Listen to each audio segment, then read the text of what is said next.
खबर शामिल करते हैं तांगल्यावाला से, जहां पर मुल्क भर की तरह तांगल्यावाला में भी 15 सितंबर से पहले एसओपी पर अमल दरामद करते हुए स्कूल खोलने की तैयारियां मुकम्मल कर ली गई है। इसी हवाले से अपडेट कर रहे हैं तांगल्यावाला से मेहर अल्लायार। जी मेहर अल्लायार, आगाह कीजिएगा। जी हाँ, बिल्कुल मुल्क भर की तरह तांगल्यावाला में भी 15 सितंबर से तालीमी इदारों को मुकम्मल एसओपीज़ के साथ खोलने के लिए तैयारियां मुकम्मल की जा चुकी हैं। तमाम स्कूल और कॉलेज में सिटिंग प्लान तरतीब दिया जा चुका है, जिसमें सोशल डिस्टेंसिंग को मलहूज़े खातिर रखा गया है, जबकि असातिज़ा को भी एसओपीज़ फॉलो करने की सख्ती से हिदायत जारी की जा चुकी हैं। तमाम क्लासों को हवादार और 4 फुट के फासले को भी यकीनी बनाया गया है।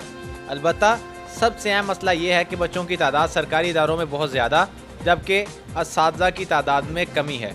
कुछ तालीमी इदारों में सहूलियात का भी फुकदान है, जैसा कि पंखों में कमी और लाइट्स की भी कमी देखी गई है, जिस बाइस तलबा को पढ़ाई के दौरान शदीद मुश्किलात का सामना करना पड़ सकता है।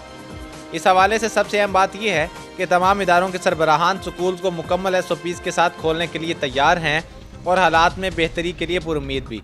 हम उम्मीद करते हैं कि हालात जल्द से जल्द बेहतर से बेहतरी की जानिब गामज़न होंगे और तमाम तलबा को बेहतर तालीम मुयस्सर आएगी।